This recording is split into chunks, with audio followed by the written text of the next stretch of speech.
handling side effects and changes. That pure joy I felt when the doctor said I was stable enough to leave the ICU was a powerful wave of relief, a feeling that I was truly moving forward. As they started wheeling me out, away from its constant, unnerving beeping, I saw my spouse. Her eyes were full of worry, I'm sure, but I managed a light smile and a small nod. She knew instantly what that meant, that deep down, everything was all right, that I was just incredibly tired. That silent understanding between us felt huge. Then, arriving in the normal room, it truly felt like stepping into sunshine after a long, dark night. I'm getting better, the thought sang inside me, they're taking such good care of me. But alongside that mental elation, my body felt strangely disconnected, almost numb. My feet, in particular, felt distant, unresponsive. So when the nurses suggested, perhaps later that same day or the next, that we try a small walk in the corridor, I think part of me underestimated just how challenging it would be. I learned very quickly. It took two incredibly kind and patient nurses, one on each side providing solid support, almost carrying me at first. Those first few steps felt monumental, profoundly strange. On one hand, I felt this incredible sense of being reborn, of starting again from scratch. On the other, I was acutely aware of how utterly fragile I was, how dependent on their strength. It was humbling. Yet, even as I wobbled, leaning heavily on them, that stubborn spark of determination flared up. I am getting better. I am fighting. I will master this. Each tiny step felt like a victory. Settling into the routine of the normal hospital room meant confronting the specific ways the surgery and its aftermath had changed my body and mind, at least temporarily. My balance remained shaky for a while, and that strange spatial disorientation persisted, making me veer slightly left when I tried to walk straight. It wasn't painful, just off. I knew it was something I'd have to consciously practice to correct, like recalibrating my internal sense of direction. The biggest frustration, though, was communication. While the immediate post-op gibberish faded, speaking clearly and finding the right words remained a significant challenge for days, even weeks. It felt like a disconnect between my brain and my mouth. I knew exactly what I wanted to say, but something different, often unrelated or nonsensical, would come out. I tried to hold on to the fact that my surgeon had warned me this might happen, telling myself, okay, I knew this was possible, don't panic, it's temporary. I also tried to accept my current limitations, reminding myself, this is the capability right now, it will get better. This positive self-talk, this conscious effort to manage the frustration, was vital, though certainly not always easy, especially when I couldn't make myself understood.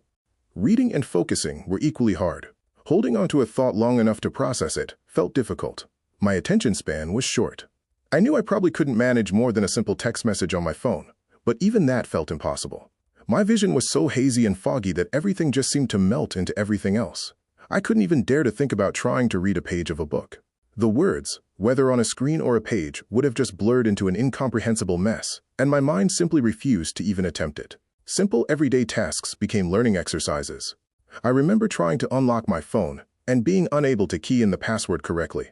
Not because I'd forgotten it, but precisely because my vision was still so blurry and my coordination was off. It was moments like these that really drove home how much I needed to just rest and let my brain heal, and how crucial it was to ask for help.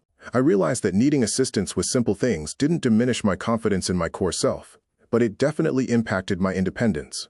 I needed supervision, I needed care, and learning to accept that gracefully, to ask for help without feeling defeated, was part of the recovery process. Being realistic about my limits and focusing on the bright side, the surgery was successful, became essential survival tools. Life in the hospital settled into a rhythm of healing. Bandage changes, the relief of the smaller one. Gratefully eating the food brought to me as my appetite remained strong and prioritizing rest above all else.